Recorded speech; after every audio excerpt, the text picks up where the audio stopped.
The following is paid for by the People's National Party. Good evening. Thank you for joining me. I know you have much to do, so I appreciate your taking the time. This is the first in a series of regular broadcasts that I will be having over the next few months. I'd like to talk to you about some issues of national concern that people continue to raise with me as I go across the country.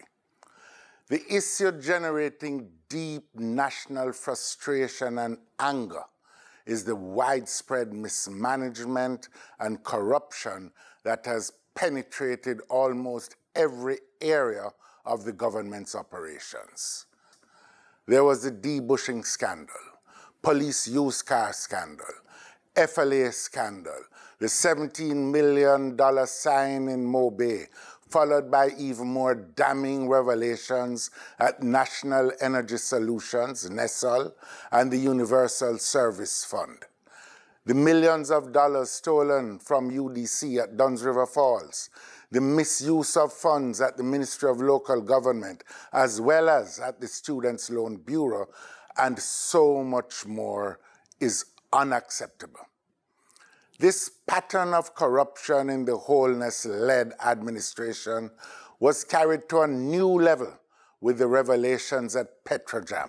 It is a shameful waste of your hard-earned money and is holding back the country. The hundreds of millions of dollars that have been corruptly diverted could have provided beds for hospitals where patients are being forced to sleep in wheelchairs. They could provide sturdy vehicles for police to fight crime. That money could provide better facilities for our schools. Instead, these resources are being diverted into the pockets of a corrupt, connected minority of Jamaicans. All hopes that with Prime Minister Holness taking over the energy portfolio, that rampant corruption would have been brought under control and procedures put in place for greater accountability are rapidly fading. Instead, under the Prime Minister's watch as Portfolio Minister, corruption at Petrojam seems to have been more rewarded than penalized.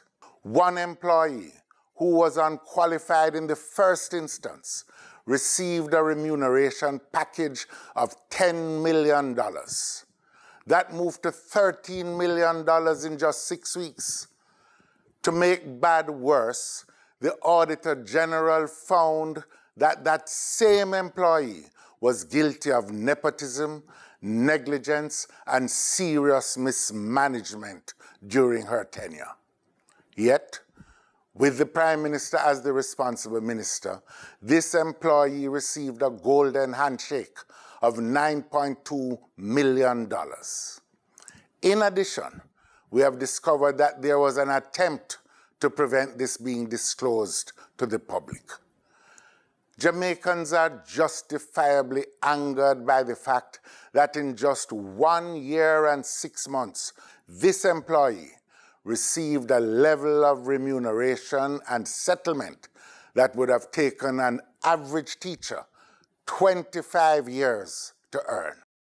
To combat the present wave of corruption, we call on all the relevant agencies, including the police, the National Integrity Commission, and MOCA to act fearlessly and expeditiously to prosecute wrongdoers no matter who they are. Those institutions must know they are Jamaica's ultimate line of defense against corruption. As I have said before, responsible leaders must let the chips fall where they may. Jamaicans will never have trust in their government unless the guilty are brought to book. I therefore urge all of us to come together and strengthen our resolve to win the fight against corruption in order to build a better Jamaica, a Jamaica that works for all its people and not just for a few. Until I talk with you again, God bless you and your family. Proceeding was paid for by the People's National Party.